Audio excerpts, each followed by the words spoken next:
All right, 6109. This is to repeal Rhode Works. I think you all know that I was against the toll law. I think it's going to be very damaging to our state.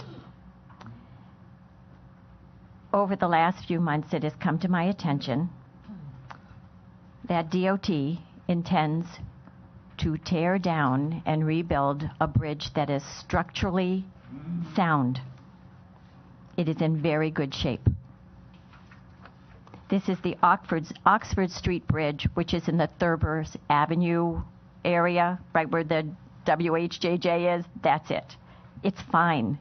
It's more than fine. It's very good. When we passed Rhode Works, we said that the intention of this toll law was to fix, repair the 177 bridges which were classified as structurally deficient. We did not say that we wanted DOT to tear down bridges that were in good shape. The U.S. government, the U.S. Department of Transportation, will not allow, in recent days, I guess yesterday, that's how recent it was, yesterday, director of the DOT said that, well, he was going to do preventive maintenance on the Oxford Street Bridge. The federal government does not allow us to toll a bridge for preventative maintenance. It has to be structurally deficient. It has to have to be repaired or replaced to have a toll on it. Not just for us to fix it up so that in the future we wouldn't have to do it. They also don't allow us to repair a bridge to create a system. They allow us to do one bridge at a time.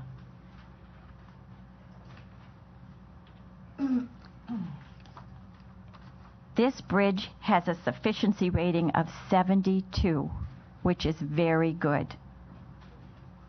It is inexcusable that DOT, in order to bring this bridge, which is in a very lucrative position, into a system, it is disallowed by the federal government, it is disallowed by the law we passed, and it should be disallowed by common sense. You don't tear down a perfectly good bridge, especially when last year the DOT director told us that he cringed when he went across some bridges because people were going to die. That's how dire many of our bridges were in his estimation. You don't tear down good bridges. When there are ones in worse shape, ones held up by logs,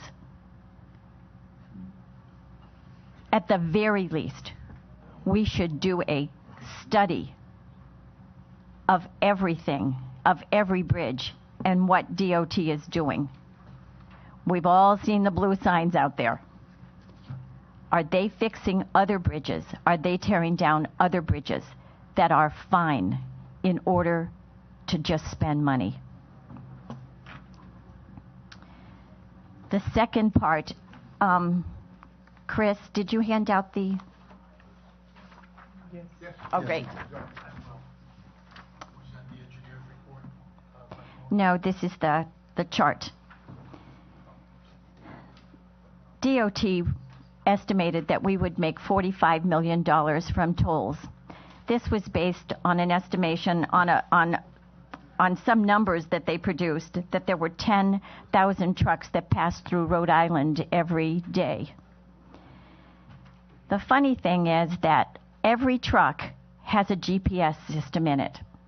They have that because they must report where they are and the number of miles they drive in every locality to the federal government. This is hooked into the system, the IFTA system, so that they can pay the right amount of gas tax and registration fees to every state through which they travel. These are hard numbers. There was a study done by the American Transportation Research Institute based upon the data collected from the GPS system. Again, this is hard data. They know exactly where every truck is, how long, what state it's in, how many miles it travels in every state. That study from the American Transportation Research Institute says that instead of 10,000 trucks in Rhode Island, there are only 3,300, a third. This is an unbiased institute. The only thing they do is tell the trucking industry how much money they must remit to every state. It is measured by GPS. It is hard data. We are not going to have 10,000 trucks. We are going to have a third of that. And that's before we even talk about those trucks that will divert around Rhode Island. The chart that I have supplied you with gives us three scenarios. The first is saying we're going to collect $45 million. Again, the director has said, well, you can't take the Garvey debt out of there. Let me explain to you why we must count the Garvey debt against the toll data. Garvey debt means that we are borrowing now and spending now money that should have come later. Because we're taking it now and spending it now, it won't be there later. It will create a hole in the budget. And according to the testimony from the director last year, that hole is going to be filled with toll revenue. And that hole is $25 million. So, of course, we have to charge that against the toll revenue. Of course, we have to charge that against any kind of estimation of what we will receive. He also has, obviously, the next four lines, the credit card fees, the annual maintenance administrative costs, and the maintenance costs. He actually agrees with me. The Austrian firm they're using, the money that they're giving to the Turnpike, his came out to 3.8, mine came out to 3.775. So he corroborated my numbers. The next four, the loss of the gasoline and registration fees to in-state and out-of-state registration fees, and for the clean diesel fund, seriously, we passed that law because of the toll law. We didn't, out of the goodness of our hearts, just decide one day that we'd give the trucking industry $8.8 million. We did that because of the toll law. So we've got to charge that against the tolls. When you do that, if we're going to get $45 million, you end up with $7.4 million net. 17 cents on a dollar. The next figure assumes or uses the data that we get from the American Transportation Research Institute that says actually only 3,300 trucks come through Rhode Island.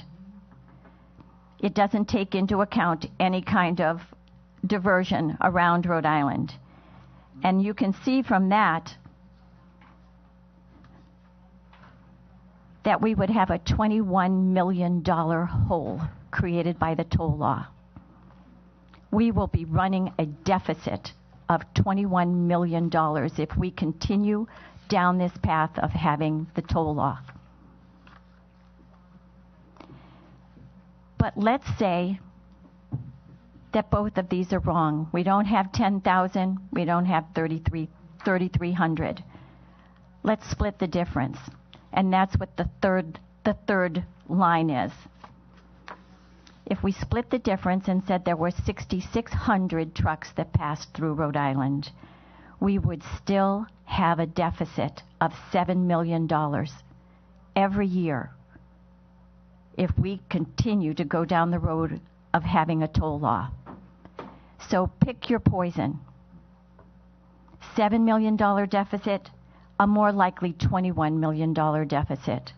We should repeal the toll law. Thank you, Chairman.